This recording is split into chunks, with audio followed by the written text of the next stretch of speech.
Zap Crypto, c'est tous les jours, toute l'actu crypto au même endroit. Bienvenue chez vous les zappeurs et zappeuses.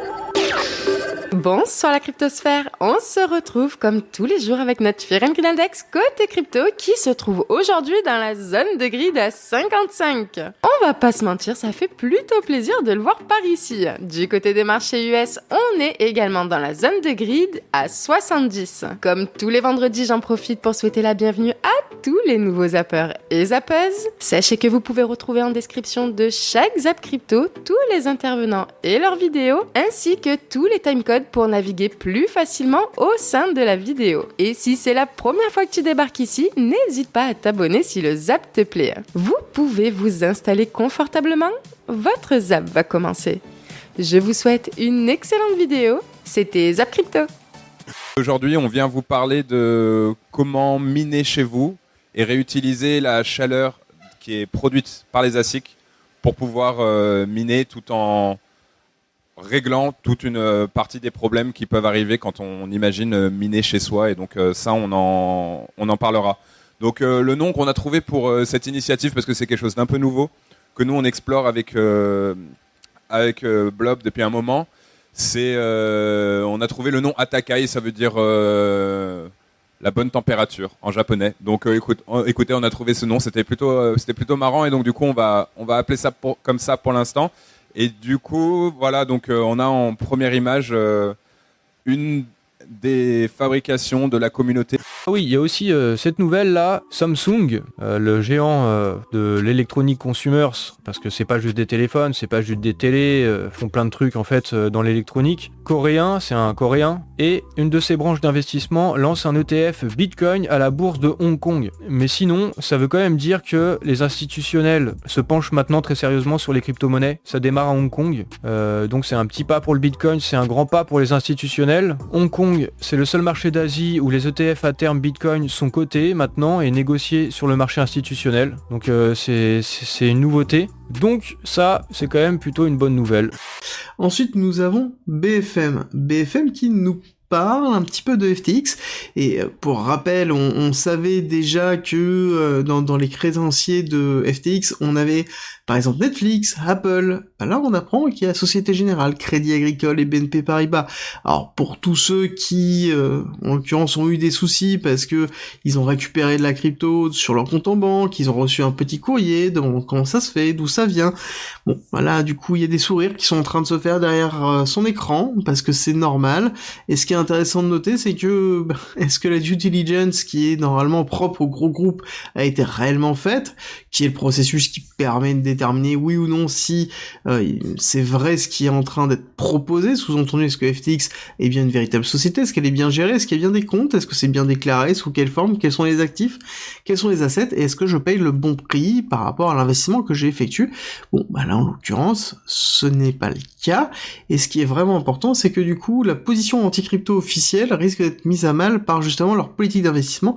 Alors je suis d'accord, l'investissement ne regarde pas la politique officielle, mais néanmoins, c'est compliqué de dire n'allez pas dans les cryptos, c'est dangereux, vous inquiétez pas, nous on y va pour vous. Bon, après là, c'est vrai que force de dire que ils ont tout perdu, en tout cas perdu tout ce qu'ils avaient mis dans FTX, et ils pourraient se targuer justement de dire bon, on a testé pour vous, ça ne marche vraiment pas.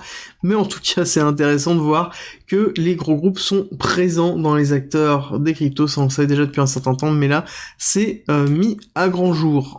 On continue avec justement toujours dans ce truc un peu de régulation, des autorités qui parlent du Bitcoin, plus au niveau français, c'est lunaire. C'est lunaire. On a un député, alors je sais pas d'où il sort celui-là, Hugo Bernalexis, désolé si j'écorche son nom, je connais pas personnellement, révolutionnaire et éco-socialiste, France Insoumise, du coup si je dis pas de bêtises, France Insoumise c'est côté Mélenchon je crois, côté gauche, je m'intéresse pas trop à la politique surtout française, mais bref, du coup ce député, il a fait oh là là c'est catastrophique, je vous invite à aller voir la vidéo, mais ça fait mal au cœur, c'est un enfer. En gros, il dit que le Bitcoin est dangereux, il dit deux choses qui sont lunaires, il dit que ça fait 4 ans qu'il étudie le Bitcoin. 4 ans qu'il étudie. 4 ans, c'est long. Moi, ça fait 6 ans que je suis dans les crypto. Et déjà, ces 4 premières années, j'ai pu apprendre beaucoup de choses sur les cryptos. Et son niveau qu'il a, alors que ça fait 4 ans, il dit qu'il s'intéresse tous les jours, c'est lunaire. En gros, il dit qu'il y a beaucoup de petits particuliers, ils vont mettre leur argent sur les cryptos et les cryptos, elles vont faire plus 300% et ensuite moins 500%. Moins 500%. Mais genre, même un débutant qui a depuis une semaine, il comprend tout de suite que c'est pas possible. Moins 500%. C'est-à-dire que tu mises 1000 euros, tu perds 5000 euros. C'est pas possible. C'est impossible. Tu peux pas faire ça. À part si tu fais du levier, mais sur du spot, c'est pas possible. Et en fait, là, il parle du spot. Et en fait, c'est lunaire parce qu'il vient de donner des conseils sur le fait de interdire Bitcoin, tout ça, alors qu'au final, il connaît même pas les pourcentages de baisse. C'est lunaire. Au-delà de 100%, en fait, on peut pas perdre plus. C'est pas possible. On peut faire plus de 100%. On va faire 99,9, après 0,99999, mais on peut jamais atteindre les 100%. Sauf si la crypto va à zéro. Mais une crypto peut pas aller à moins $1. C'est juste pas possible. Du coup, voilà, il se trompe complètement là-dessus. Ça, c'est complètement aberrant. Et il parle aussi du blanchiment d'argent. Comme j'explique ici dans mon tweet, je vais me défenestrer. Monsieur le député a dit que ça fait 4 ans qu'il étudie le sujet, mais il sort que le BTC est une plaque tournante du blanchiment d'argent. Il insiste beaucoup là-dessus, comme quoi il y a beaucoup d'escrocs, de scams, etc., de Ponzi, et ça arnaque les particuliers, et il y a beaucoup de blanchiments qui sont sur le Bitcoin et les crypto-monnaies, ce qui est complètement faux. Ça a été déjà démontré beaucoup de fois. C'était un peu le cas par le passé quand on était au niveau du Darknet, mais depuis, en fait, c'est logique, vu qu'on peut suivre les transactions sur la blockchain. Pourquoi un trafiquant il réutilisait Bitcoin? Ça n'a pas de sens. Et je sais plus qui c'est qui avait fait un rapport là-dessus. C'était Glassnode ou alors peut-être Bloomberg, je sais plus, qui avait fait un rapport entier sur combien il y avait de pourcentage de transactions illicites, en fait, de blanchiment d'argent sur les cryptos. Et c'est ridicule, c'est un truc du genre 0,02%, quoi. C'est vraiment petit à vérifier, mais c'est pas énorme, et c'est beaucoup moins que par exemple le dollar ou l'euro. Et bref, c'est un beau discours de baratin, de conneries qui dit, et c'est assez lunaire. Je vous invite à aller voir la vidéo. Ça fait mal, ça fait peur, parce que surtout là, on va prendre un retard colossal en France. Et c'est ce genre de personnes, en fait, qui freinent l'écosystème et qui permet aux autres pays de prendre plus d'avance sur cet écosystème-là, quoi. Et ça me fait vraiment penser au même discours qu'on avait au niveau d'Internet, quoi, dans les années 2000, même un peu avant, dans les années 90, où on a pris le même discours en France. Et c'est dommage parce que du coup, ça a freiné et ça a empêché d'avoir de grosses boîtes qui ont le monopole sur Internet, comme on a les Amazon, les Facebook, les TikTok, tout ça. C'est tout américain ou alors chinois, mais la plupart, c'est américain, quoi. Et en France, on n'a pas grand-chose parce que tout simplement, on a eu beaucoup de régulations, beaucoup de freins qui nous ont empêché de prendre des parts de marché là-dessus. Et pour les cryptos, ça refait la même chose. Et c'est dommage parce que vraiment, il y a des pépites en France. On a plein de boîtes extraordinaires françaises qui se lancent, qui ont des projets, qui sont chauds et tout. Et malheureusement, à cause de tout ça, et du coup, elles doivent changer de pays, aller dans d'autres endroits. Et c'est dommage parce que ça fait la fuite des cerveaux et ça empêche le développement du pays. Bref, c'est pas nouveau, ça, de toute façon, et c'est le cas depuis longtemps. C'est aussi culturel. Après, je pense pas qu'il aura beaucoup d'importance, son discours-là, parce que il y en a beaucoup, maintenant, c'est bon, ils ont capté qu'en 2022, quand même, les cryptos, c'est pas que ça. C'est pas que du blanchiment d'argent et du moins 500%, même si ça n'existe pas. Mais ça reste triste quand même de voir ça de la part d'un député. Un sénateur de l'État pousse un projet de loi pour rendre le Bitcoin ayant cours légal en Arizona. Voilà une bonne news. C'est pas une bonne news, ça? C'est une bonne news. On est dans un monde qui avance, même si on a des déboires encore. FTX, pour revenir sur FTX en une seconde, je suis assez content, je le répète parce que je suis assez content, on a quand même ravalé sa mauvaise action, on l'a ravalé sur le marché, on est remonté à des taux où d'un seul coup, on a oublié tout ça, Genesis arrive, on oublie lui, on n'a rien à foutre. Pourquoi? Parce que on a déjà compris tout ça, je vous l'ai expliqué, les marchés, vous savez, il leur faut un moment pour digérer les choses, une fois qu'ils les ont digérées, on fait avec, on peut repartir tranquillement. On oublie un petit peu, on n'a pas beaucoup de mémoire, mais attention, on n'a pas de mémoire souvent dans les deux sens. Faut se méfier. Vous allez me dire, oui, on a attiré notre audience, on l'a diffusé de partout, parfait. Mettez le lien de votre site internet. Oui, mais on n'a pas de site internet. Parfait. C'est là qu'intervient Marketing Blocks. Ah oui, ça c'est incroyable. C'est un outil que je t'ai présenté la dernière fois, qui est tout en un et qui va vous permettre, avec simplement quelques prompts, donc c'est-à-dire que vous allez taper « Je veux ce site qui fait ce site avec telle couleur et tel truc », eh bien, vous allez avoir tout qui va être généré de A à Z par une IA. Vos landing pages, vos messages publicitaires. Je vais regarder ce qu'il y avait d'autre. Voilà. Donc, en étape 1, vous voyez, vous rentrez le nom de votre business, ce que vous faites, comment vous le faites. Il va générer de son côté les copies, les publicités, vos landing pages, les graphiques, les vidéos, les voix, les vidéos, les photos médias, les emails. Bref, vous avez compris, il suffit de lire. Et derrière ça, ça donne ceci. En quelques clics, Vous pouvez chercher n'importe où sur Internet actuellement. Vous devez passer en général des heures à chercher ce que vous voulez faire. Ici, tout est possible dans un seul et même endroit, y compris pour les néophytes. Donc, en 3 sites web, mais genre, tu viens de créer un influenceur qui a un site web, qui a du contenu. Et c'est intéressant. Ouais. Et là, je vous dirais pas devenez riche rapidement, mais je vous dirais en 2 heures, bien énervé, si on enlève le temps où vous attendez la réception de l'email de Super Créateur, vous pouvez être en mesure de vendre quelque chose. C'est pas trop mal, ça vend pas du rêve, parce que c'est 2 heures, bien évidemment, mais ça vous donne quelque chose d'honnête, au moins. Donc, pour récapituler, les 3 étapes. 1, créer du contenu. 2, diffuser votre contenu. 3, vendez votre contenu avec une plateforme tout en un. La crise énergétique que traverse l'Europe, avec son cortège de hausse des prix et de précarité saisonnière, n'est pas un événement dramatique pour tout le monde. Situé à la croisée des continents africains, indiens et européens, le Royaume d'Arabie Saoudite fait partie des économies qui profitent le plus de la flambée des prix du pétrole et du gaz. Son PIB en 2022 devrait être plus élevé que prévu et atteindre 876 milliards de dollars contre 793 avant la crise. C'est aussi 363% de plus qu'il y a 20 ans. Les conflits avec ses voisins et les dangers qui pèsent sur l'équilibre politique du pays n'entravent pas sa montée en puissance sur l'échiquier international. Une incroyable progression due, évidemment, à l'exploitation de ses ressources pétrolières et gazières, qui font du royaume le deuxième plus gros producteur après les États-Unis. Les sanctions imposées à la Russie dans le cadre du conflit avec l'Ukraine ont fortement perturbé les livraisons d'hydrocarbures vers l'Europe, et tout le continent s'est mis à la recherche de nouveaux fournisseurs. Assise sur les plus grosses réserves de pétrole conventionnel identifiées dans le monde, l'Arabie Saoudite est courtisée par tous les gouvernements et s'apprête à augmenter ses livraisons pour répondre à la demande, alors qu'elle vient d'annoncer l'atteinte de son pic de production. C'est une occasion en or de faire rentrer quelques dizaines de milliards de pétrodollars de plus pour financer ses grands projets de diversification économique. Pour la première fois depuis 2013, le budget de l'État saoudien devrait présenter un excédent grâce aux fortunes que lui rapporte chaque jour son fleuron pétrolier national, la Saudi Aramco, devenue cette année selon Forbes la société la plus rentable du monde. Hier, pays du tiers-monde, aujourd'hui, première économie du Moyen-Orient, l'Arabie Saoudite cherche à présent d'autres pistes de développement pour pouvoir exister dans le futur monde sans pétrole. Cette superpuissance pétrolière qui se rêve en superpuissance économique a des atouts dans sa manche, mais le chemin ne sera pas simple. Aujourd'hui, je vous emmène dans un pays aux coutumes controversées qui attirait encore peu l'intérêt des investisseurs étrangers jusqu'à l'année dernière. Pour cet aperçu de la situation, partons pour les sommets du Djebel Al-Kara, qui domine l'une des plus grandes oasis du monde, Al-Hassa. De là, nous rejoindrons la capitale, Riyad, où se dresse le palais d'Al-Yamama, résidence officielle de l'actuel prince héritier d'Arabie, et nous ferons le tour de ses ambitions économiques et diplomatiques. Voilà, aujourd'hui, il y aura encore un discours de Madame Lagarde, il y aura les chiffres de la confiance du consommateur version Michigan, il y aura le Core PCE qui est un chiffre très regardé par la Fed, donc on va forcément y réfléchir. Il y a encore quelques publications, mais beaucoup moins parce que nous sommes vendredi, mais on notera les chiffres de Chevron qui a annoncé un share buyback monstrueux hier, comme quoi ça va plutôt pas mal sur le pétrole.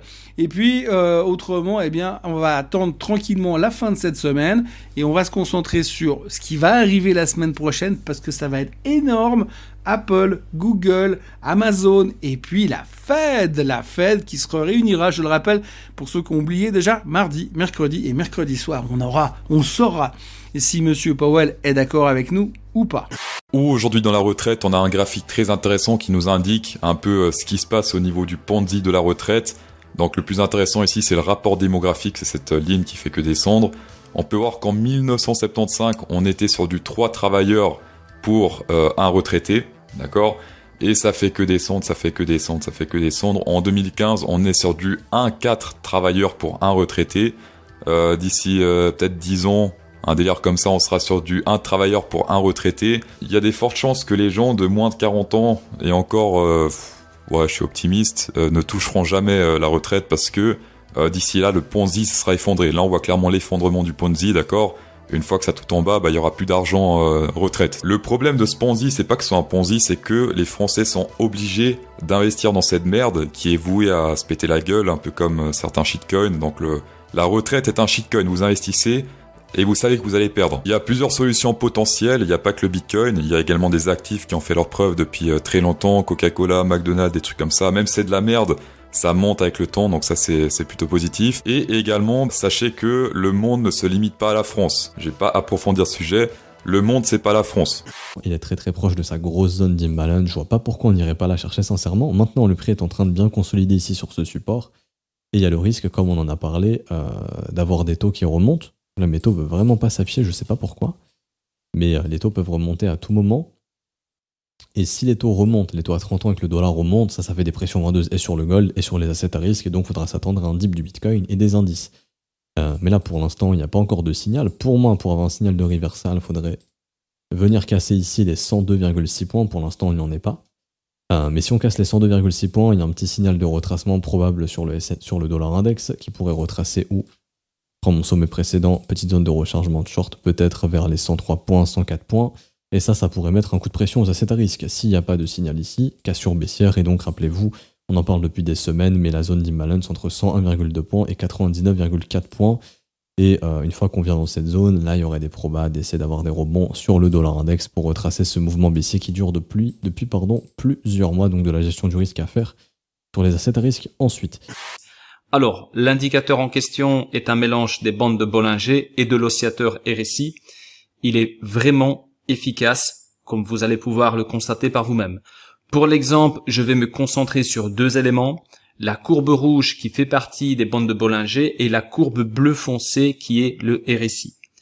À chaque fois que le RSI passe au-dessus de la courbe rouge, cela signifie que le BTC est sur une tendance haussière. Inversement, si le RSI passe en dessous de la courbe rouge, cela indique une tendance baissière. Regardez par vous-même, c'est impressionnant. Confirmation du RSI au-dessus de la ligne rouge, bull market. On a eu des points de contact, mais on est resté en bull market car on n'est pas passé en dessous. Par contre ici, regardez, confirmation baissière, bear market. On a eu une belle petite vague haussière que certains ont même interprété comme un petit bull run. Regardez, on a eu la confirmation ici, juste avant que ça décolle.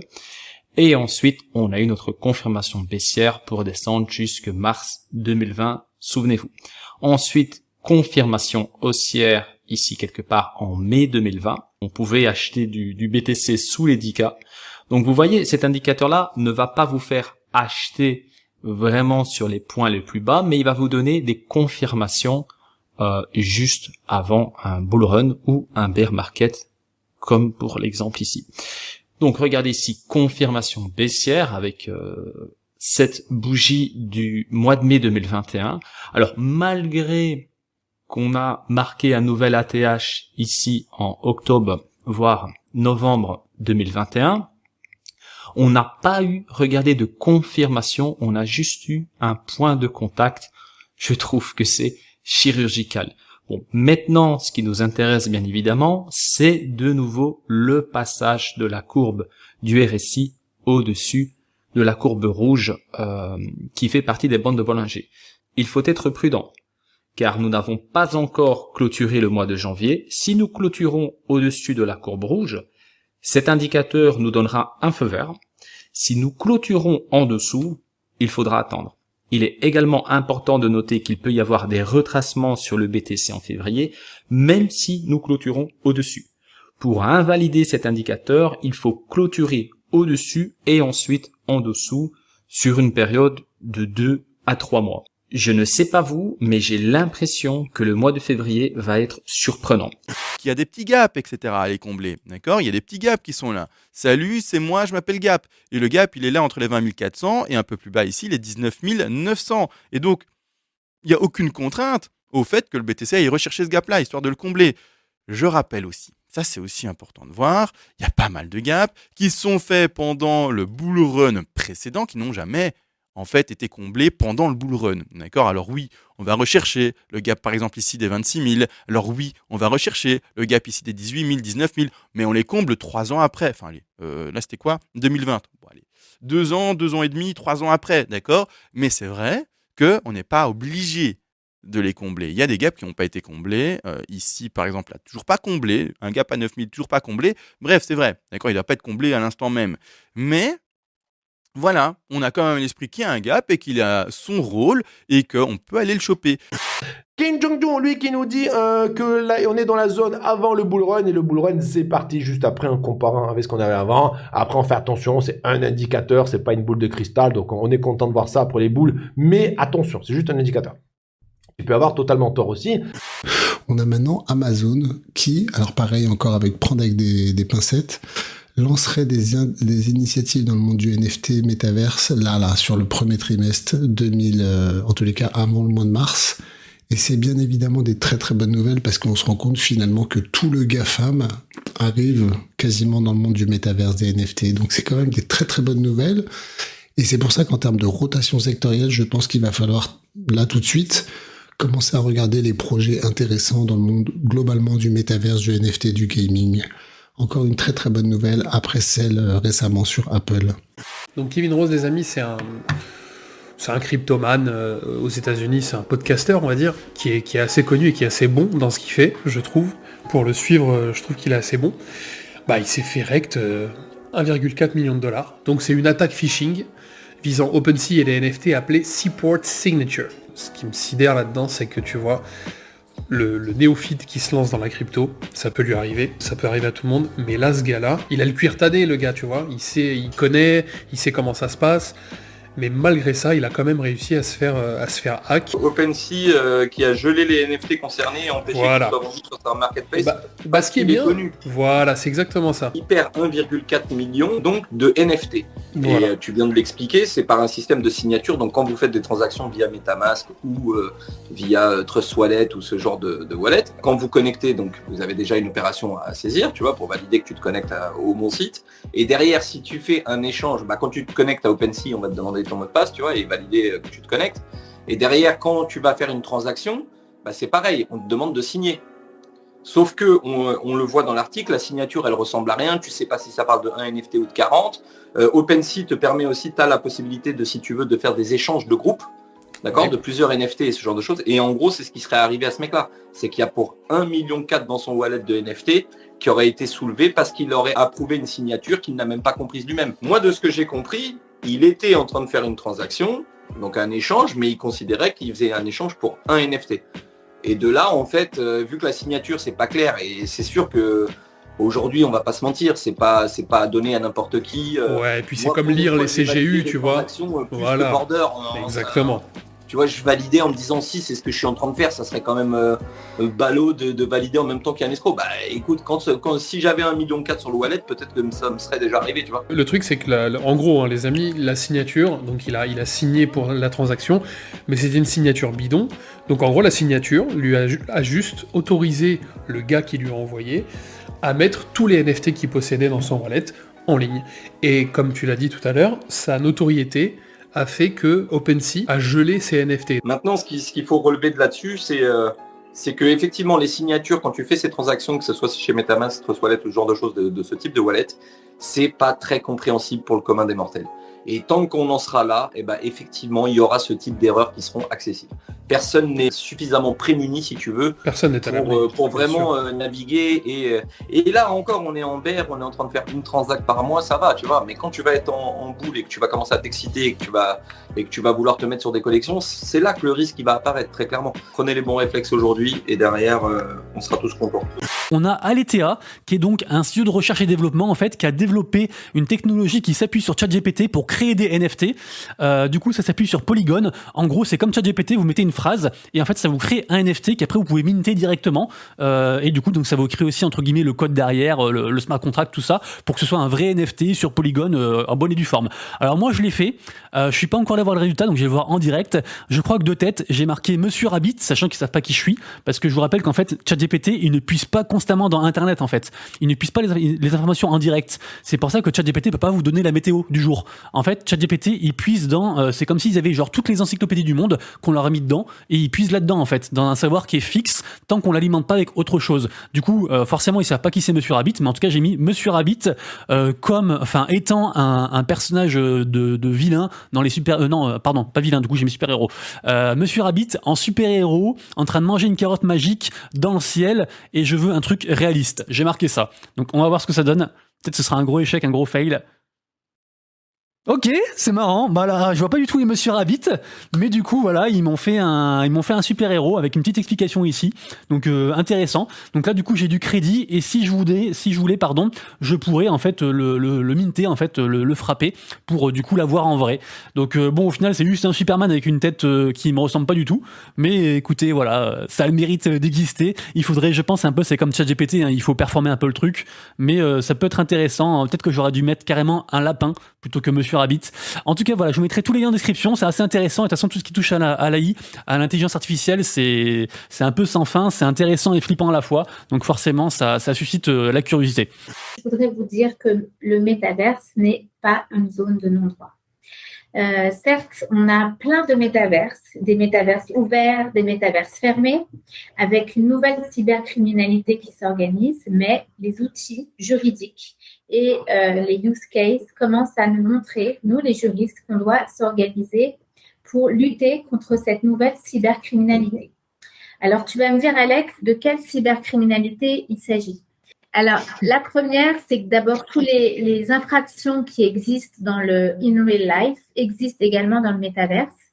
Il y a des cas de crimes, de pédophilie, de vol de données, de blanchiment, mais aussi de harcèlement, de sexisme et même de viol. Il faut savoir que au printemps, il y a une jeune femme qui a été violée dans le métaverse et il y a eu des solutions qui ont été recherchées pour éviter ce type de harcèlement et on va voir que des outils sont régulièrement travaillés et mis en place. Alors, il y a donc deux formes de cybercriminalité. On l'a vu, les crimes et les délits qui existent et qui se trouvent dans le métaverse, mais il y a également la préparation pour l'extérieur, c'est-à-dire grâce à la réalité augmentée, à la réalité virtuelle, il est possible, grâce au métaverse, de préparer, de faciliter des crimes qui auront lieu dans la vraie vie. Et c'est la raison pour laquelle, récemment, Europol et Interpol se sont vraiment mobilisés sur le sujet pour créer des outils. Europol a publié un document sur les dangers dans le métaverse, tout ce qui est délit, infraction, avec des vraies recommandations sur les sujets de hameçonnage, qu'on appelle donc le phishing, de cyberharcèlement et de lutte contre le terrorisme. Et Interpol, de son côté, a lancé son propre métaverse pour permettre à tous les policiers d'avoir une formation sur les crimes existants et qui peuvent arriver autour du métaverse. Et malheureusement, ce métaverse qui peut être aussi un lieu d'entraînement, de facilitation de ce qui pourra exister dans la vraie vie. Donc, on pense évidemment à tout ce qui peut être terrorisme, attentat, mais également à des sujets qui peuvent toucher aux enfants, aux mineurs, etc. Si tu n'es pas rassasié, retrouve à gauche le Zap Crypto de la veille et à droite le Zap Crypto de l'année dernière, jour pour jour. Tu as trouvé une ou plusieurs actus intéressantes ? Fais-le moi savoir en commentaire.